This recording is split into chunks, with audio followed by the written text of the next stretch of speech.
Hola, buenos días y bienvenidos a todos a esta mesa redonda para nuestro evento anual de Zona Value. En esta mesa redonda vamos a hablar de la inversión en valor, del value investing, en esta nueva era después de la crisis que estamos viviendo.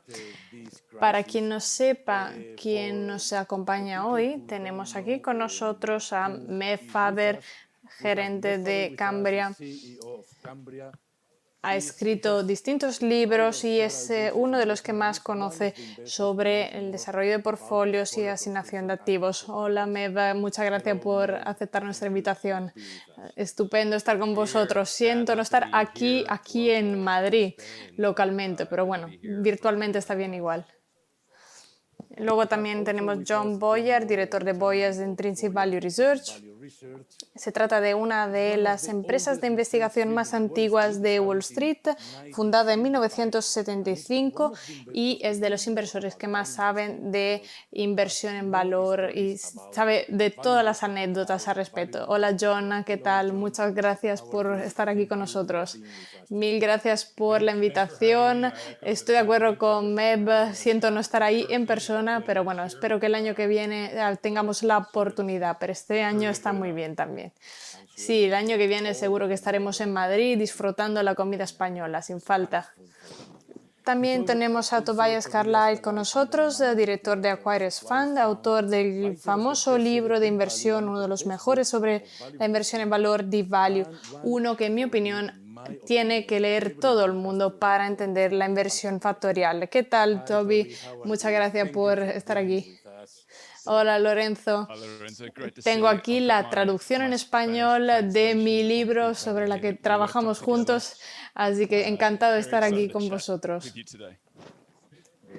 También tenemos aquí con nosotros a Diego Parrilla, gestor del fondo Smart Gold de Quadriga Asset Managers y también escritor de uno de los libros más vendidos, La madre de todas las batallas, que escribió con Daniel Lacalle.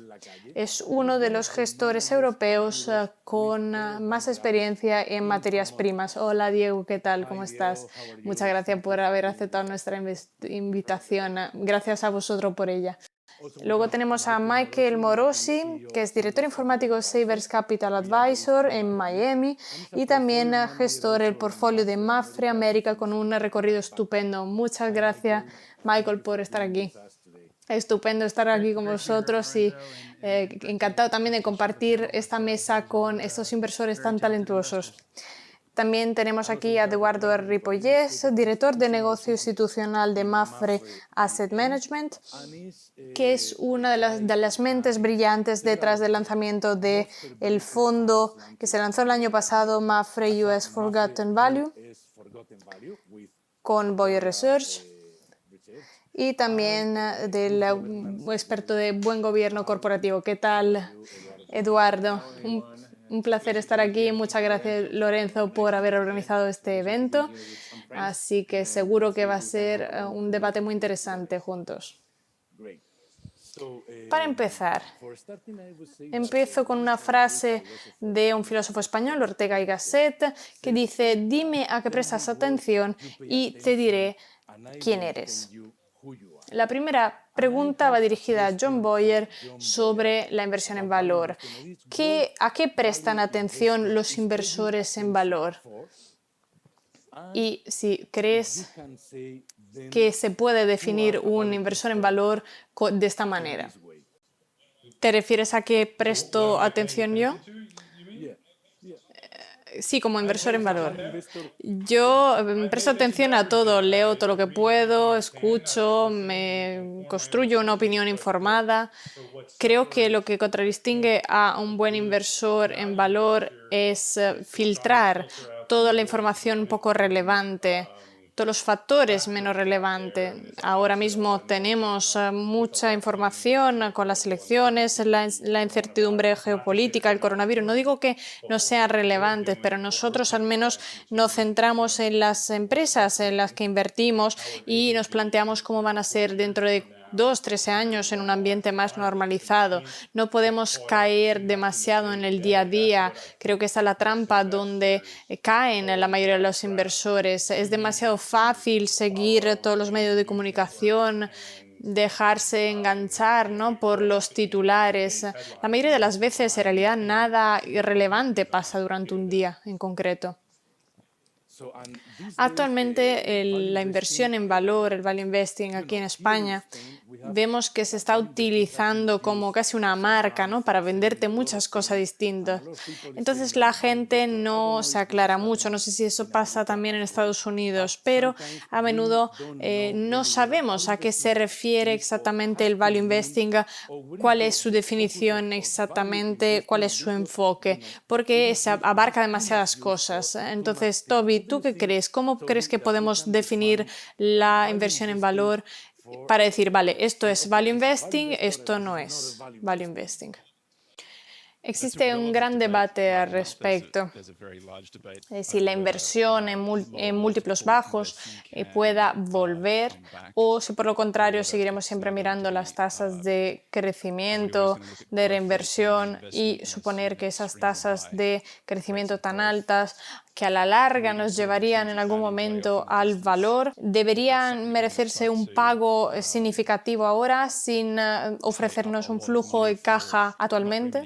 Esa es la pregunta al millón que va a ser determinante para definir los inversores en valor, de si van a perseguir esos crecimientos erráticos que en el pasado estaban sujetos a la reversión a la media o seguimos buscando un flujo de caja en el corto plazo. Pues yo apostaría por esta segunda propuesta, aunque no ha sido una estrategia que ha dado mucho resultado a partir de 2018, 2019, parte de este año.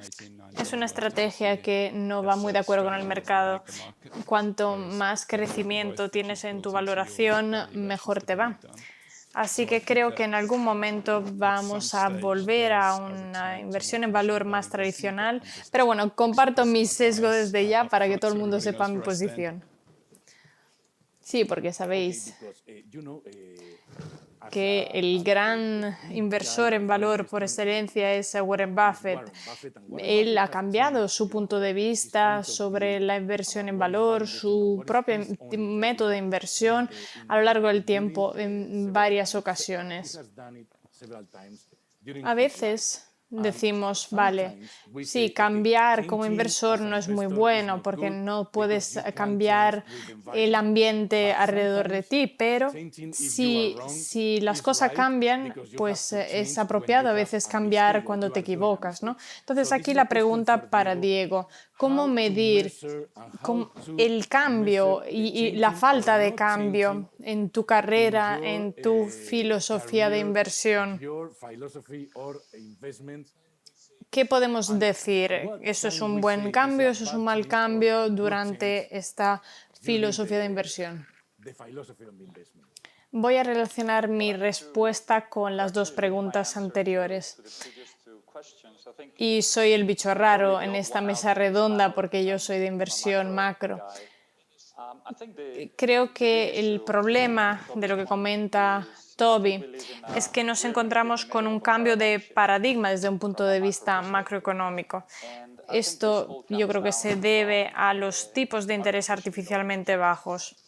Una vez que entendemos que esta situación macroeconómica es totalmente artificial, en el sentido de que no reflejan los tipos de interés de forma justa los indicadores, la situación que debería ser. Lo que hemos hecho a lo largo de la última década, en mi humilde opinión, es presenciar una transformación desde los intereses sin riesgos a riesgos sin intereses. Por ejemplo, el bono a 10 años antes daba el 5% sin ningún riesgo, con lo cual ponías ahí tu dinero, muchas gracias, sacabas el 5% cada año. Encima, si había una crisis, ese mismo bono de 10 años bajaba a cero, con lo cual sacabas el 50%. Así que tendrías este modelo convencional para desarrollar un portfolio del 60-40. Estaba bastante equilibrado porque tenías tus delanteros, tus defensas. Y en ese sentido, estabas trabajando en un ambiente verdaderamente equilibrado. La tercera implicación de la transformación de los tipos de interés, al hilo de lo que comentaba Toby, es que si estás evaluando activos a un precio descontado, el tipo de interés nominal, el 5%, quiere decir que tu ratio beneficio-volumen para $100 es de aproximadamente 61, 62 céntimos en 10 años, en 20 años 36 y en 30 años 21. Y en un mundo de intereses cero, con ese crecimiento, tus $100 se quedan en $100. Es decir, que hemos creado esas burbujas tan enormes que son demasiado grandes para fracasar. Entonces, esta idea de que de alguna forma podemos normalizar la política monetaria y conseguir que los tipos de interés vuelvan al 5% es ciencia ficción. Las reglas del juego han cambiado. Desde un mundo en el que la inflación correspondía a tipos de interés más altos, mientras que ahora vamos a tener tanto la inflación y tipos de interés cero. En ese sentido, las reglas del juego han cambiado drásticamente. Como decía Toby, hay muchas dudas por todas partes y estamos trabajando en un mundo totalmente distorsionado, donde esas burbujas que son demasiado grandes para fracasar y la reversión de la que hablaba Toby, la reversión a la media, quizás nunca tenga lugar. Como resumí antes, en los últimos 10 años han sido esta transformación de los intereses y riesgos a riesgos sin intereses. Y los siguientes 10 pasaremos de las burbujas demasiado grandes para fracasar a la inflación, o quizás incluso más en detalle esta inflación. Se trata de una dinámica muy complicada con la que tenemos que aprender a lidiar. Si estuviéramos viviendo en un videojuego, ya es complicado ganar el nivel 1, que es ganar dinero en términos normales, ¿no? Y conseguir que tus $100 suban. El segundo, y eso llega muy rápido, es que tienes que hacer una oferta en términos reales. Sí, vale, sí, has conseguido 105, pero la inflación acumulativa es del 20%, con lo cual has perdido dinero. Y tercero, que también llega, no solo tienes que conseguir ese dinero en términos reales, sino que también tienes que hacerlo después de impuestos. Los bancos y los gobiernos están robándote el dinero o a través de la inflación, a través de los impuestos o a través de las dos cosas. Un cambio de las reglas complicado, es sin duda importante.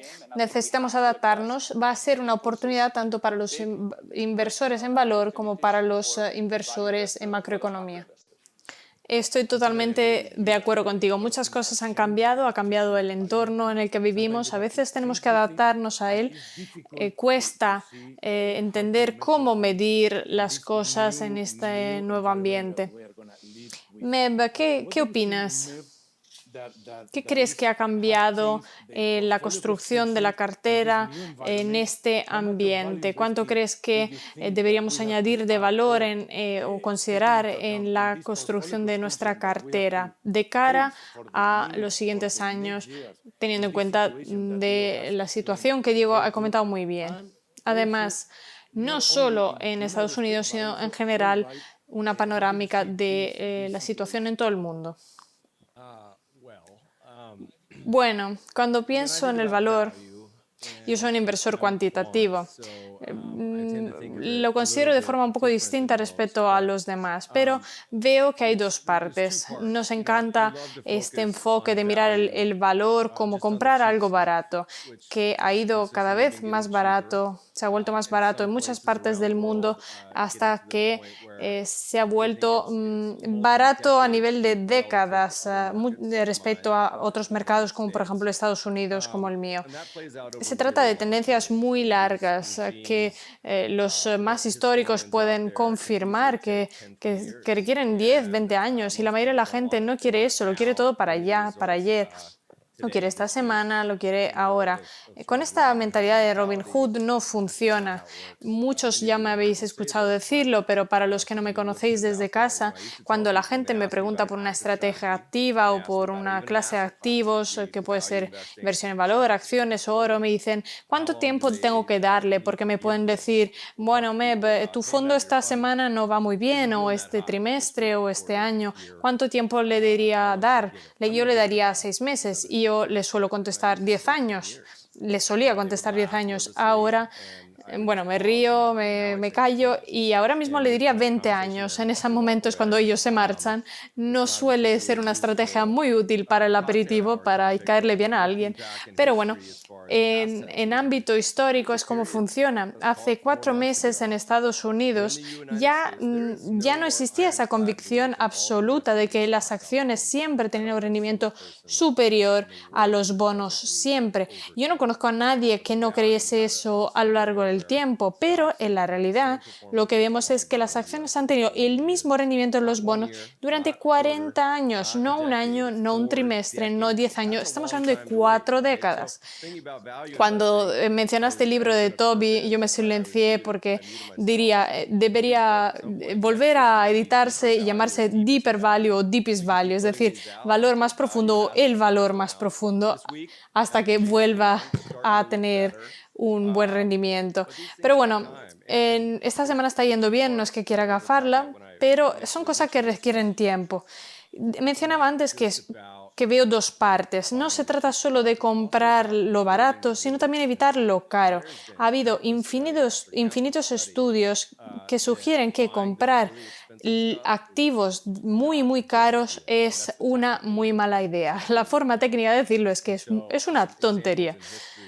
A nivel histórico, mi burbuja favorita, Japón, años 80, los más mayores aquí igual estaban y recuerdan esto. Ahora solo ahora el índice Nikkei se está recuperando 30 años. Y en Japón estamos hablando de una de las 3 potencias mundiales. Y era el mercado bursátil más grande del mundo. La gente se puede volver loca con esto. Si miramos el todo con una perspectiva descendente, pues vale, sí, hay una mala noticia, que hay muchas cosas caras, pero la buena noticia es que hay muchas baratas. Si miramos lo que funciona, lo que ha cambiado, las cosas evolucionan. Pero miremos la panorámica general en largo plazo. Volvemos a reunirnos en 2030, 2040, en 2040 en Madrid. Igual somos hologramas, nos teletransportamos ahí, cogemos una SpaceX o Virgin Galactic, llegamos ahí en una hora. Y decimos, ¿ves que la inversión en valor era una idea estupenda, pero a veces no te da nada de rendimiento? Ese es el desafío de nuestro mundo. No solo se refiere al valor y a las acciones, pero en total a todas las clases de activos. Michael, actualmente vemos un tema que es muy recurrente, el del crecimiento frente al valor. Si tienes que comprar crecimiento o valor, Meb acaba de decir algo muy relevante, no solo comprar lo barato, sino también evitar lo caro. ¿Qué crees respecto a este debate controvertido? ¿Es así? ¿Es de verdad controvertido? Quizá no lo es, porque a veces el crecimiento es valor y el valor es crecimiento a veces. ¿Y qué crees con respecto a desarrollar una cartera en este momento? ¿Comprar lo barato y evitar lo caro? Bueno, me parece un argumento muy bueno. A veces la gente se confunde un poco, se crean dicotomías falsas porque tienes acciones que tienen características de crecimiento, por ejemplo, eres sostenible, tiene un crecimiento alto durante una serie de años, la expectativa es que siga habiendo crecimiento, pero puede también tener característica de valor. igual no según la descripción del factor, pero a nivel de la descripción de Warren Buffett, por ejemplo, el efecto de redes, o que son empresas muy interesantes, y todas cosas que favorecen los fundamentos económicos y que ayudan a lo largo del tiempo. Entonces, esta dicotomía entre el valor y el crecimiento quizás no sea blanco-negro. Cuando empezamos a hablar de los títulos individuales, de los fundamentos económicos de cada empresa, al menos. Eso por un lado. Y luego, por el otro, vemos que hay buenas noticias para todos los que estamos aquí en esta llamada. La competencia va a mejorar, yo creo, en los siguientes años. ¿Qué quiero decir con eso? Que el índice en los próximos 10 años quizás no sea tan complicado como en los últimos 10. Creo que esta es una buena noticia. Lo que diría, por lo tanto, es que volveríamos a una gestión más activa. Las expectativas de la inflación podrían subir. Había esta tradicional baja de los tipos de interés que podría parar o incluso empezar a subir. Se crearían oportunidades de dispersión, de una correlación entre activos con tendencias alcistas durante décadas. Esto en general crea oportunidades en general. Podría haber una tendencia futura, una dinámica futura, según la que los inversores no digan simplemente quiero datos, dame el Vanguard, dame el SPY, el índice, sino también explícame el porqué, explícame las dinámicas, la asignación de activos, dame exposición idiosincrática, más intrínseca.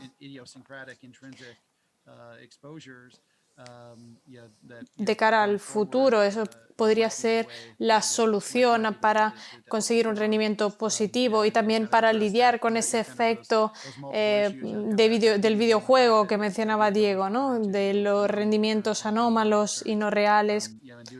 Esto se podría, por ejemplo, conseguir con una gestión y una asignación de activos más elaborada.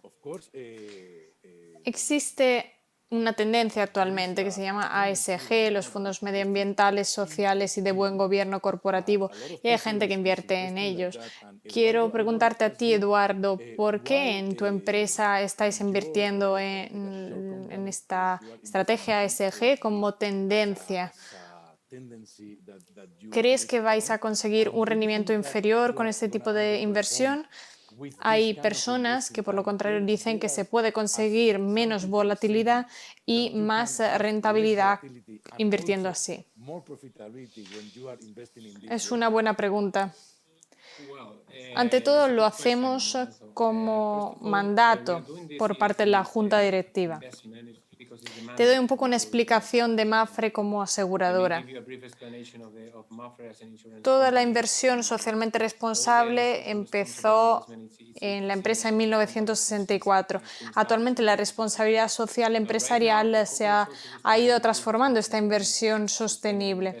Yo pertenezco al grupo Mapfre Asset Management, este departamento, y como Michael sabe bien, nuestro mandato es justo desarrollar estos productos, no solo desarrollar y vender en el mercado estas ideas de los ESGs, evitando los pseudoecologistas, eso es muy importante evitarlo, sino también invertir en largo plazo. Estamos ahora cambiando la asignación de activos. Como decía Diego, con tipos de interés cero, la inflación, somos nosotros una gran aseguradora, estamos hablando de 70.000 millones de activos financieros, con lo cual necesitamos adaptarnos, necesitamos reinventarnos, no podemos esperar aquí los altos tipos de interés. Entonces, lo que estamos cambiando es cambiar nuestra estrategia de asignación de activos. Apostamos por una estrategia distinta que antes no estaba en la empresa, por ejemplo, el Value Investing con el apoyo de Jonathan Boyer y el US Forgotten Value, la inversión en ASGs. Estamos cambiando la asignación con una visión a largo plazo. De nuevo, somos una aseguradora, apostamos por un resultado estratégico. Somos una empresa muy conservadora, donde la asignación en términos de renta variable no puede ser es superior al 78%, y creo que en el corto plazo tendremos que ir más allá del doble dígito porque ya no tiene sentido la renta fija. Los ASGs van a quedarse en el largo plazo. En el corto plazo igual habrá alguna pequeña mala imagen de algún caso que fracase porque tenemos que explicarle al mercado que algunos inversores ecosostenibles pues en realidad no eran tan auténticos, por así decirlo. Pero como aseguradoras tenemos que actuar así. Desde el coronavirus, bueno, nosotros contamos a partir del 24 de febrero, esa es la fecha que consideramos de referencia, vemos que estos fondos, por ejemplo, utilizando el value investing, los fondos equilibrados, el fondo Good Governance Fund, funcionan muy bien. En vez de utilizar historiales o, por ejemplo, backtest, utilizamos datos reales. Estos datos demuestran que el rendimiento es bueno, la volatilidad es inferior, es decir, que son indicadores que cuando se utilizan en inversión tradicional, en deep value, en inversión en valor, en crecimiento, funciona. Simplemente es cuestión de cómo medir estos indicadores en las empresas y seleccionar así buenas empresas. Pues tengo muchas preguntas. Toby, en tu opinión, ¿la inversión en valor es, al fin y al cabo, una inversión de tipo conservador? Porque parece que lo sea de alguna forma. Y al hilo de lo que comentaba Michael, de que en los siguientes años nosotros, inversores en valor, vamos a tener un mercado en los siguientes años para ganar dinero. ¿Qué opinas? Bueno, estoy de acuerdo con Michael cuando dice que el índice parece muy estirado en este momento. En cualquier indicador cíclico a largo plazo, como por ejemplo el ratio CAPE de Shiller o el ratio Q de Tobin, que es la medida favorita de Buffett, el capital bursátil total, PIB, todos estos indicadores están muy estirados y en todo el mercado, sobre todo el estadounidense, y el valor está muy bajo. Así que yo apostaría porque el valor tenga un rendimiento superior respecto al mercado. No digo que va a ser simple porque sospecho que haya mucha volatilidad para llegar ahí. Diría que la inversión en valor es una inversión de tipo más conservador porque tienes que combinar las posiciones en las que inviertes con los fundamentos económicos de alguna forma en algún momento. Hay un máximo límite en lo que puedes pagar, incluso para los inversores en crecimiento y en valor. Pues hay muchos rendimientos de flujo caja libre que se acercan los 10 años en este momento en Estados Unidos y están creciendo a tasas de crecimiento muy altas. Y entonces dicen, bueno, ¿por qué no invertir en eso? Al menos están vinculados a algo. Las empresas de crecimiento, pues para ella Buffett utiliza una analogía con Cenicienta en el baile y de que a la medianoche todo se convierte en ratoncitos y calabazas porque no hay relojes en las paredes de la pista, porque quieren aprovechar hasta el último minuto. Y los inversores están haciendo más o menos lo mismo. La trayectoria de los precios puede ser muy buena, pero ¿qué pasa cuando las cosas van mal? ¿Cómo decides? Lo vimos en el pasado, cuando el momento y el glamour, las acciones muy caras van mal. Creo que esto va a pasar en un futuro cercano y espero que en ese momento el valor vaya a recuperar terreno. Son pocos los que creemos todavía en eso, pero yo soy uno de ellos. ¿Qué crees al respecto, John?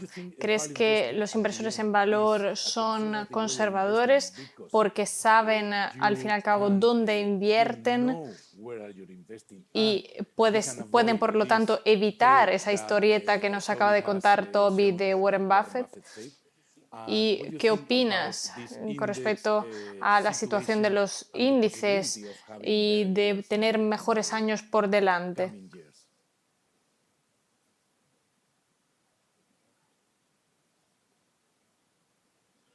Ay, perdón. ¿Me oís ahora? Para responder a la primera pregunta, si la inversión en valor es conservadora, bueno, yo me crié con mi padre, que es un inversor en valor, así que para mí es la única forma de invertir. No conozco otra forma de hacerlo, la verdad. Para mí, comprar algo por menos de su valor es lo que tiene sentido.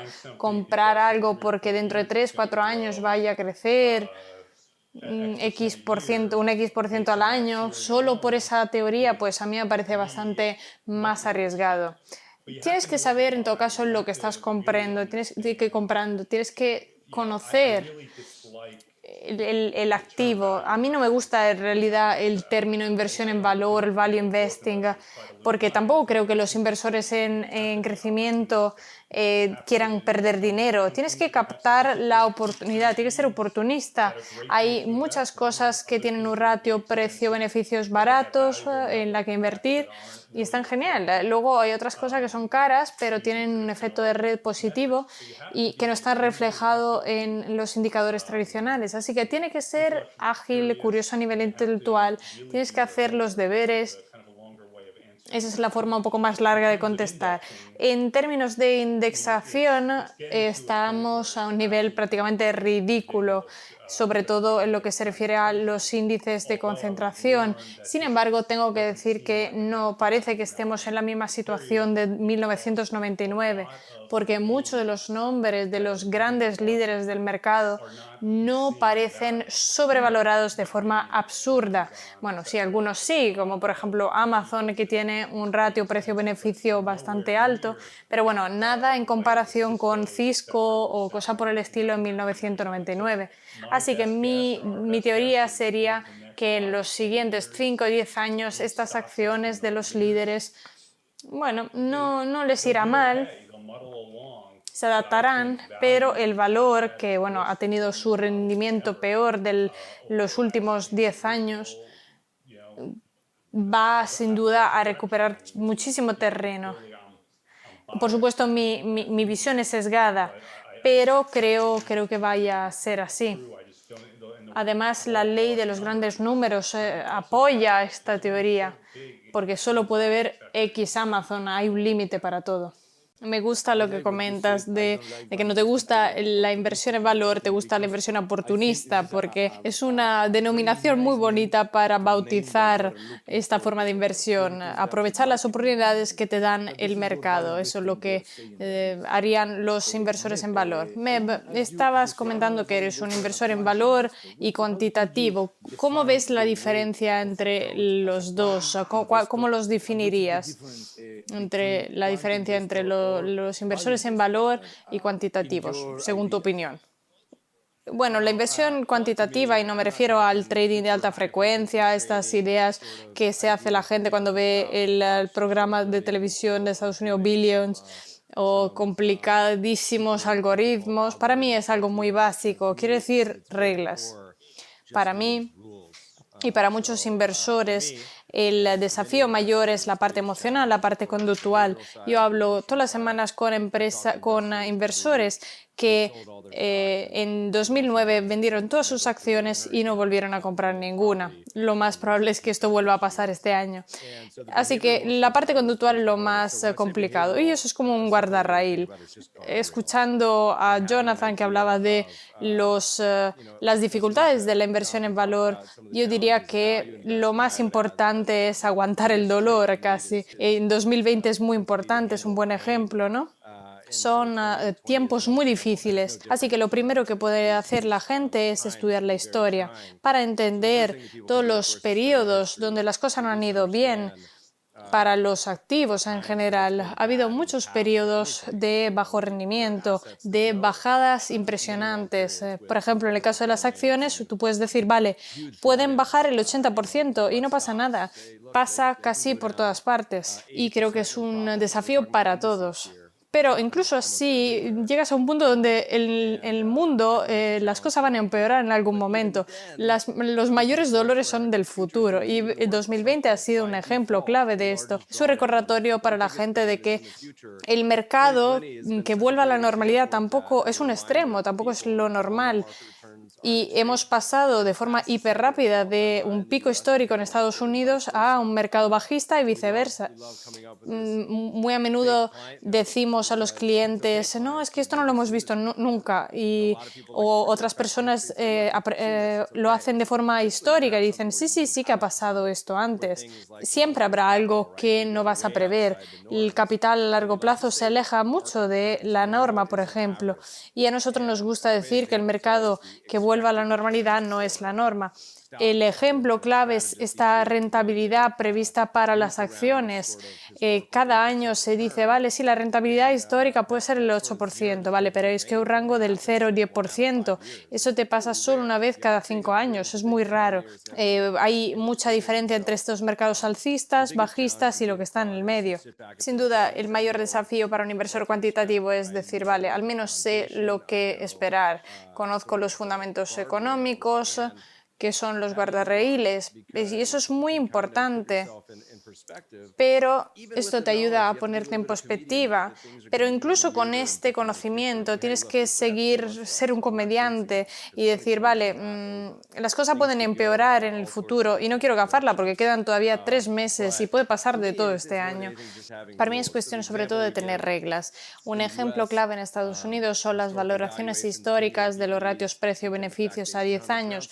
Si miramos desde 1800, son de 17 la media, el mínimo 5, máximo 45, y eso es solo lo que la gente está dispuesta a pagar, un múltiplo psicológico que se asigna a las acciones. Pero los historiadores dicen, vale, en Japón se llegó a 95, existe la posibilidad y ahora estamos a 30, que ya es bastante alto. Es decir, existe la posibilidad de que para llegar al punto más alto tienes que subir un 50%, para llegar a 90 tienes que triplicarlo. Las cosas pueden complicarse mucho más y tienes que contemplar esa posibilidad. Y hago un inciso, hicimos un artículo en marzo y dijimos, mirad, esto es sin precedentes, te tienes que preparar al menos para los casos alcistas y los casos bajistas. ¿Qué puede pasar de aquí a fin de año? Las acciones podrían estar a picos históricos en Estados Unidos y en marzo tenías que prepararte para todo, para este escenario también. Por muy raro que parezca, y aquí estamos. Esa es la maravilla, la dificultad, la agonía, la alegría de ser un inversor, sobre todo un inversor en valor, porque el futuro siempre es incierto. Intentamos sacarle provecho a las probabilidades, sobre todo como inversores cuantitativos, especuladores y personas que les gustan a las apuestas. Pero lo más importante es que todo puede pasar en el futuro y te tienes que quedar jugando. Si no te quedan fichas, no puedes apostar. Te tienes que preparar para lo peor. Si puedo simplemente añadir algo, un segundo, Meb, creo que has mencionado algo muy importante, tener reglas, intentar seguir jugando. Y al hilo de lo que dices, John, la inversión en valor, al fin y al cabo, es una forma de invertir de calidad.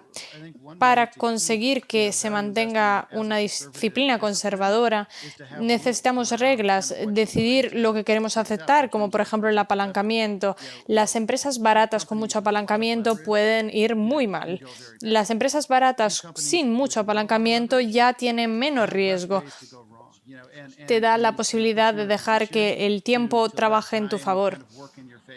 Pero de nuevo, esas empresas tienen que ser sostenibles sin mucha dilución del capital propio. Tener reglas como, por ejemplo, de cara al apalancamiento, la sostenibilidad del balance financiero te ayudan con empresas infravaloradas para que aguanten, para que puedas colmar la brecha del valor a lo largo del tiempo. Pero todo es cuestión de balancear el riesgo con esa deficiencia permanente de capital y dejar que el tiempo trabaje en tu favor. Sí, estoy totalmente de acuerdo con este tema de las reglas, porque con las reglas al menos sabes lo que va a pasar, puedes evitar los problemas porque sabes lo que está pasando. Además, tienes que tener la mentalidad para poder enfrentarte a las situaciones más complicadas. Diego, ¿cuáles son las reglas para enfrentarte a las materias primas que tú utilizas ¿Crees que en el ámbito de las materias primas la única forma de hacerlo es con análisis macroeconómicos? ¿Y qué está pasando con el oro? ¿Crees que hay una correlación con la posibilidad de que haya inflación en el mundo en los próximos tiempos? Claro. Bueno, yo me centro en las materias primas, he invertido mucho en el mercado de la energía, de los metales preciosos. Vuelvo un segundo al punto de las reglas y la gestión prudente. Creo que tenemos que entender, como decía Michael, que el apalancamiento es quizás la causa número uno de las quiebras financieras. Pero bueno, esto pasa en múltiples niveles. El primero sería el apalancamiento dentro de la empresa. El segundo sería el apalancamiento que puedes tener tú si compras, por ejemplo, Delta Free o lo que sea, un fondo LTCM, un tipo de ese tipo, que al final duplica. Y algo en el que nos centramos mucho es el apalancamiento que llamamos oculto. Esto lleva a lo que denominamos falsa diversificación.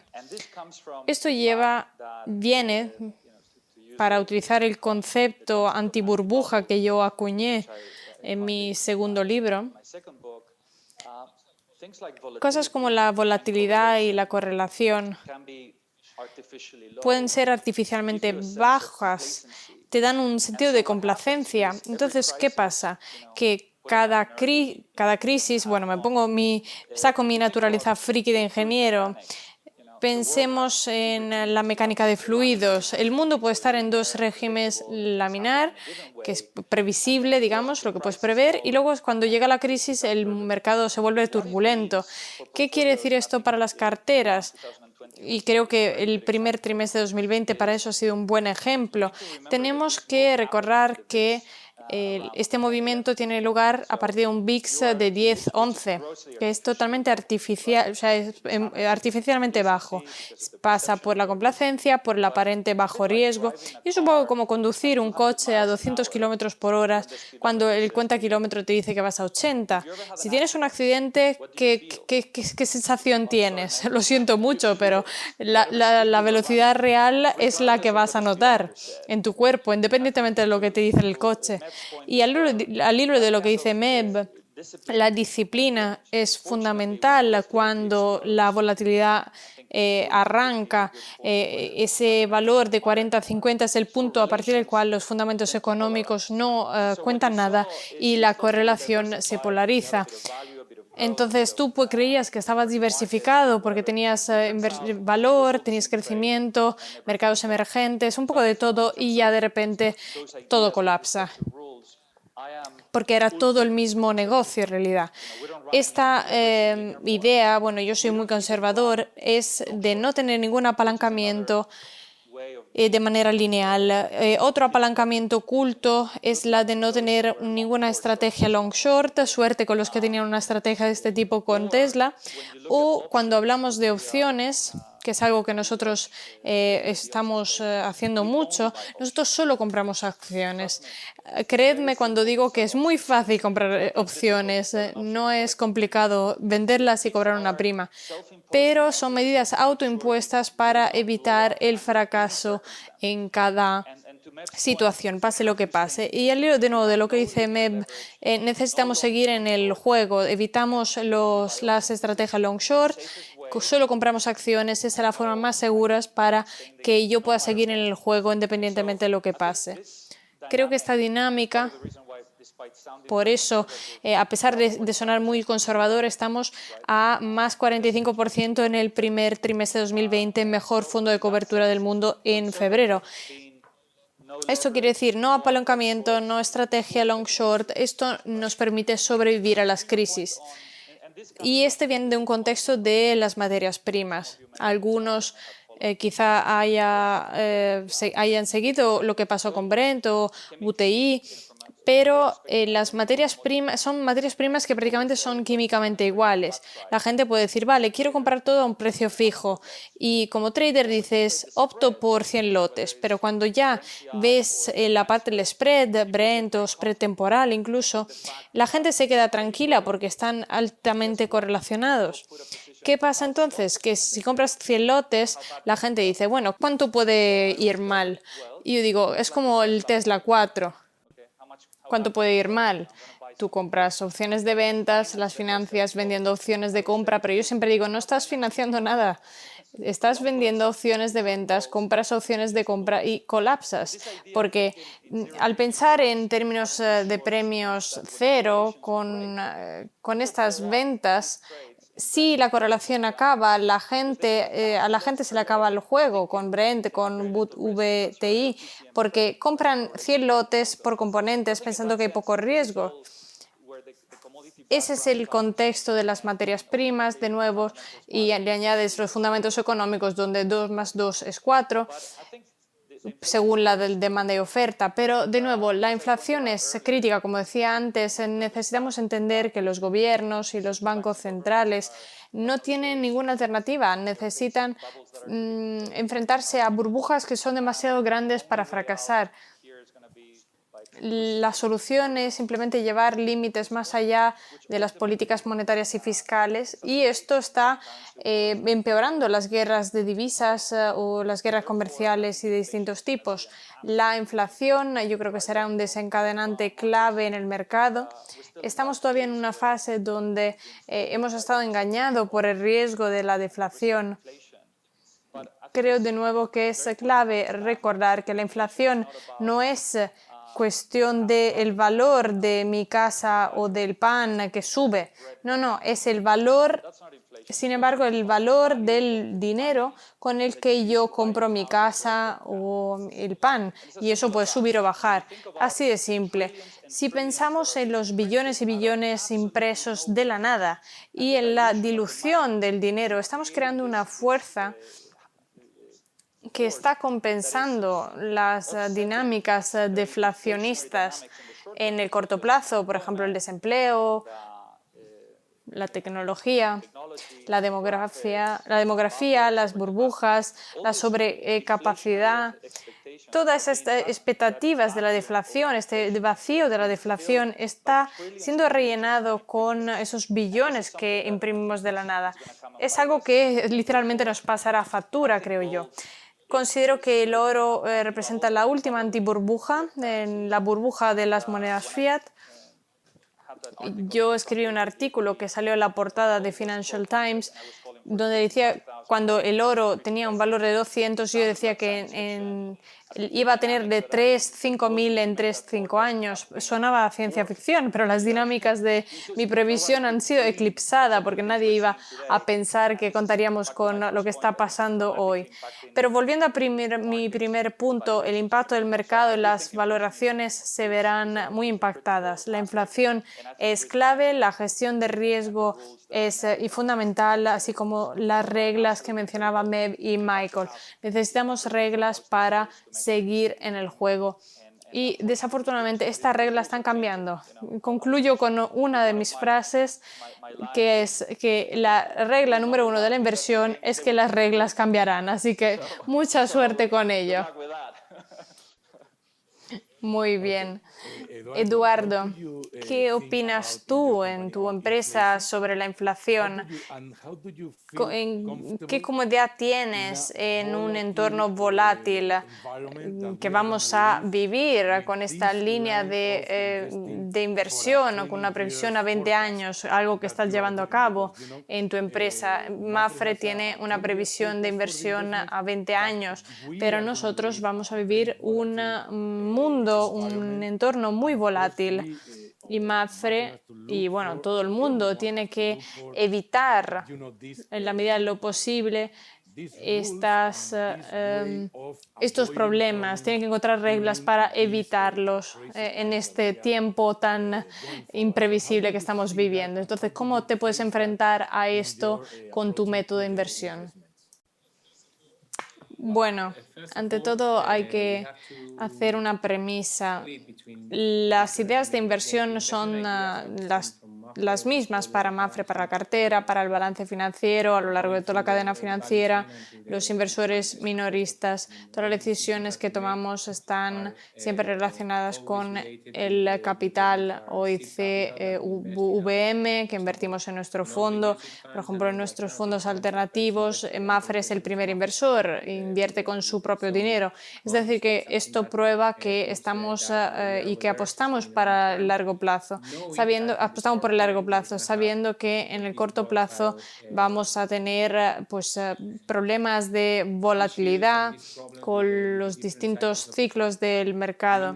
Sabemos que desde ese punto de vista los inversores minoristas nos piden más crecimiento, fondos más tácticos, y eso es lo que estamos intentando hacer. Estamos intentando educarles y separar los inversores que buscan una rentabilidad de corto plazo, sabiendo que quieren jugar con esa volatilidad. No nos gusta, pero sabemos que tenemos que estar en ese primer cuartil con buen rendimiento. No podemos ser los últimos en los últimos cuartiles. Tenemos que probar al mercado que somos constantes en nuestra inversión. Es decir, que esto no es fácil para una aseguradora. Hace 3, 4 años era muy fácil porque con los COVID invertías en eso y estaba bien para la visión a largo plazo, pero ahora tienes que correr ese riesgo. Eso implica cierta exposición en el corto plazo y eso es lo que estamos haciendo en nuestro fondo de renta variable con una visión de largo plazo. Es complicado decir, vale, yo apuesto por el largo plazo, sé que tú no vas a estar aquí en 20 años para los inversores particulares, pero mi inversión de capital OIC VM para largo plazo es esta. Es complicado jugar en el corto plazo para una empresa que apuesta de nuevo por inversiones en el largo plazo. Aún así, estamos invirtiendo de forma alternativa. Por ejemplo, hoy justo lanzamos un fondo de infraestructura con Macquarie en un evento porque, de nuevo, estamos enfrentándonos a distintas visiones para largo plazo. Estamos intentando evitar los fondos tradicionales OIC-VM. Queremos una inversión en largo plazo con capital privado, con infraestructuras, con la deuda privada, pero para el corto plazo, para esos inversores que buscan liquidez, tenemos que subirnos al mismo barco. El mensaje aún así sigue siendo el mismo para el mercado, que nosotros vamos a estar ahí para el largo plazo, independientemente de que la volatilidad sea más o menos, los tipos de interés sean más o menos bajos, la inflación sea mayor o menor. Ese es el mensaje que queremos lanzar. Somos solventes, estamos interesados en que la inversión refleje nuestra estrategia como aseguradora. Es un rol que tenemos que desempeñar de forma distinta respecto a las empresas de gestión de activos independientes. Para eso es clave para nosotros en nuestro desafío, en nuestro objetivo que esperamos cumplir en los próximos años. Muy bien. Ahora me gustaría retomar uno de los argumentos que ha sacado Michael. Ha comentado algo respecto a la calidad. Toby, ¿tú qué crees? ¿La calidad dentro de la inversión en valor nos puede ayudar a evitar problemas en los próximos años? Calidad en términos de empresas que estamos seleccionando. ¿Qué crees en relación con las reglas? ¿Cómo ves esta idea de contar con buenas reglas para evitar problemas de cara al futuro? Bueno, he estado sintiendo todo el rato con la cabeza ante todo lo que decían los compañeros, así que estaba muy de acuerdo con ellos. No creo que pueda separar la calidad con el valor. A nivel académico lo entiendo que estén separados como factores, pero yo personalmente no compraría algo infravalorado según el ratio que tenga sin algunos factores de calidad. Necesitas flujo de caja, efectivo en el balance financiero, en el mejor escenario la empresa vuelve a comprar sus acciones porque eso indica que la dirección está de acuerdo con los accionistas. Pero para mí la pregunta es ¿cuánta calidad puedes comprar por cada dinero, por cada dólar invertido? No tanto cuánto valor, porque el valor contable al fin y al cabo es una medida escrita que tampoco te va a indicar exactamente algo en concreto, ¿no? Para una empresa no os quiere decir nada si lo comparamos con el valor contable de una empresa tecnológica o de un banco o de una empresa minera. Son empresas completamente distintas, son entonces inseparables, en mi opinión. Y al hilo de lo que decía Diego, yo estoy totalmente de acuerdo. Si imprimes muchísimo dinero a nivel mundial y bajas los productos y los servicios que ofreces a lo largo del tiempo, lo que ha pasado al fin y al cabo, creo que es imposible no acabar con una inflación enorme. Bueno, la palabra imposible es una palabra bastante gorda. He estado bastante en el mercado para ver que lo imposible pasa mucho, pero bueno, creo que es muy probable y eso nos lleva, por ejemplo, a 1970 o así en Japón con su deflación que ha durado décadas. En este caso, el único sitio donde quiero invertir es en el valor. Esa es un poco mi conclusión personal. Muchas gracias. Meb, nos estamos acercando al final de esta mesa redonda, así que te voy a preguntar una pregunta de cara al futuro. ¿Cómo ves el futuro? ¿Cómo ves las elecciones que quedan ahora pendientes? ¿Van a tener un impacto en el mercado de una forma o de otra? ¿Cómo crees que deberíamos construir nuestra cartera para los siguientes años si tuviéramos que hacerlo ahora? Madre mía, tengo unas opiniones bastante controvertidas aquí, así que abrochaos el cinturón. Ante todo, hay un 90% de probabilidades, casi el 90% de los indicadores del nuevo ganador de las elecciones de Estados Unidos. Y han estado ahí durante 40 años. Si volvemos a los años 20, eran del 85%. Quiere decir, ¿mercado alcista o mercado bajista? Se pueden hacer a 3 meses o 12 meses. En el caso de 3 meses tiene un 90% de precisión en concreto. Antes de las últimas elecciones escribimos un artículo y yo dije, equipo Clinton, tenéis que comprar más S&P Futures si queréis ganar las elecciones, porque básicamente quien iba a ganar el partido en el poder si el mercado bursátil iba a subir y viceversa. El equipo de Trump me está haciendo bien y en la última semana los mercados han subido un poco. Hice una broma el otro día diciendo que para fomentar las teorías de la conspiración, diciendo, me pregunto quién está comprando todas estas opciones de compra. No creo que sea SoftBank, sino que serán los traders Robinhood. Así que igual saben algo más. Dicho esto, hace 4 años escribí un artículo que se llamaba ¿Cómo la presidencia de Clinton o Trump afectará tus inversiones? Dicho esto, hace 4 años escribí un artículo que se llamaba ¿Cómo la presidencia de Clinton o Trump afectará tu inversión? Y la respuesta era que la gente se fija en lo irrelevante.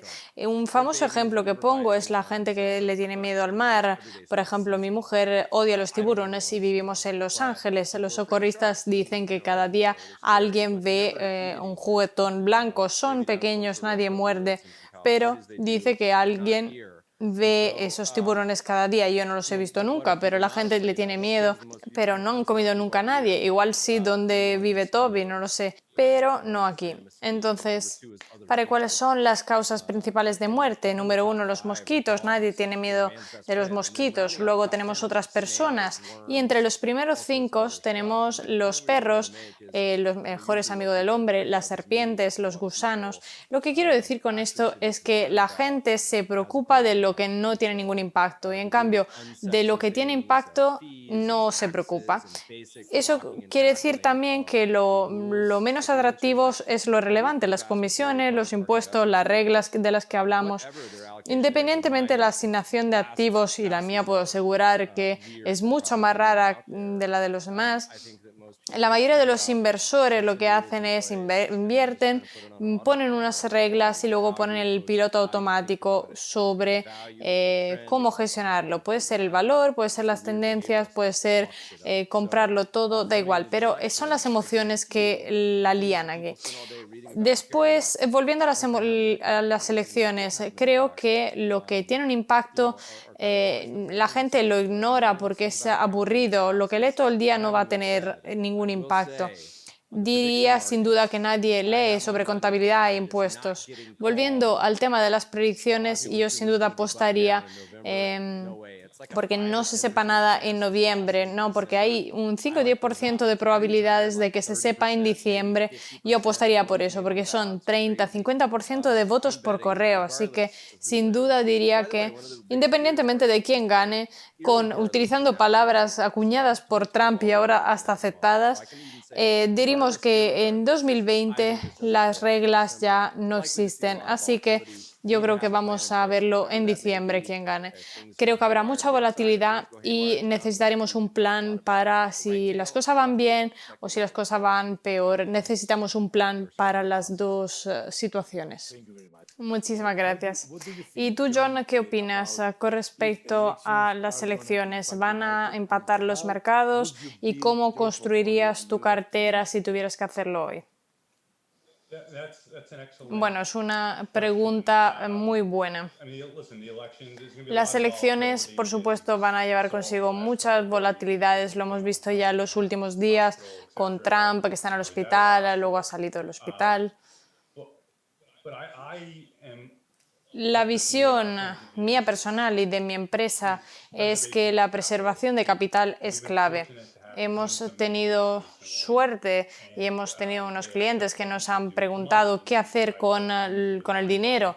Y yo les dije, bueno, si fuera mi dinero, yo lo invertiría de forma gradual, paulatina, a lo largo de los siguientes 6-12 meses, así de forma incremental. Eso es como yo lo haría. Utilizaría en mi favor la volatilidad para poder aprovechar algún chollo. Entonces, si construyo una cartera desde cero, lo haría así personalmente.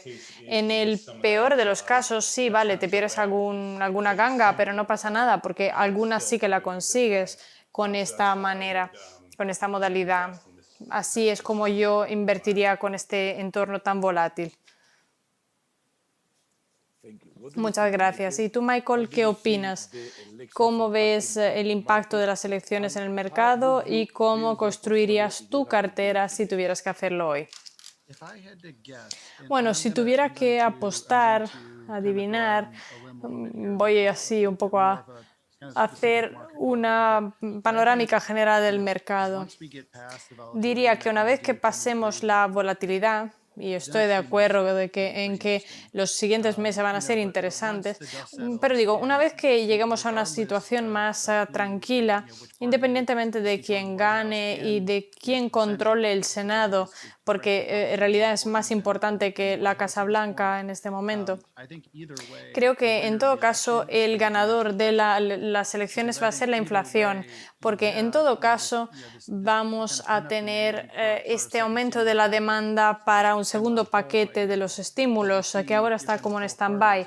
Lo vemos en el caso de los dos partidos. Cuando hablamos de un paquete de estímulos de 500.000 millones de dólares, quizás hasta $1 billón, pues eran cifras que hasta hace 4 o 8 años, cuando estamos en el peor momento de la crisis, no se hablaba de cifras así grandes. Estamos en una economía que ya muestra cambios inminentes, pero con esta perspectiva de quizás $1 billón de estímulos, es más probable que esto añada más estímulos inflacionistas. Esto, por supuesto, a costa también del dólar estadounidense que va a bajar a paridad de condiciones, que nunca son iguales las condiciones. En todo caso, en mi opinión, yo veo esto, veo la inflación en los próximos meses, en el próximo tiempo. Ya vemos los señales, los hemos visto en las señales en las últimas semanas. Veo con claridad que quien controle la legislación va a causar una respuesta más fiscal para que aumentará la presión inflacionista y ya vemos el inicio. Luego ya puedes tú optar por, digamos, lo que prefieras, empresas large caps o small caps, el valor o el crecimiento, los bancos o en general los prestamistas de capital en general. Y en mi opinión, entonces, veo esto. Me sorprendería.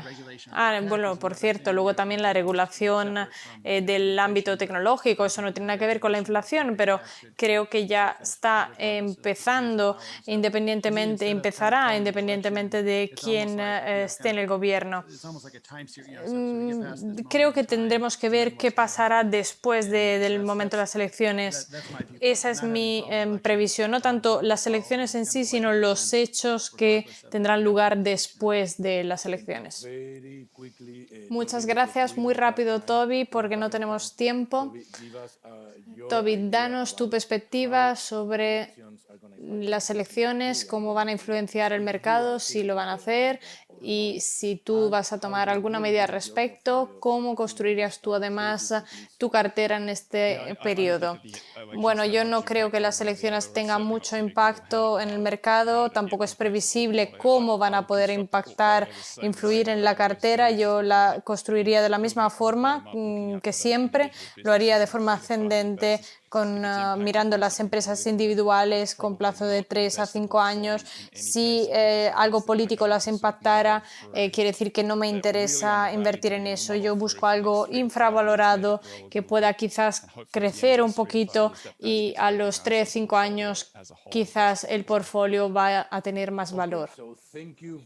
Muy bien, nada, muchísimas gracias a todos por haberos unido a esta mesa redonda. No nos queda nada de tiempo, lo siento mucho, tenemos que cerrarla aquí, pero ha sido de verdad un auténtico placer contar con todos vosotros aquí. He aprendido muchísimo, tendré que volver a ver la mesa redonda para aprender mejor, para entrar más en detalle en vuestros comentarios. Hemos hablado de verdad de muchísimos temas, temas muy relevantes para los próximos años, para la inversión. Así que, de nuevo, muchas gracias a todos por haber estado aquí y nos vemos el año que viene o cuando podamos todos en Madrid, por favor, sin duda. Muchas gracias, Lorenzo. Muchas gracias. Gracias. Gracias.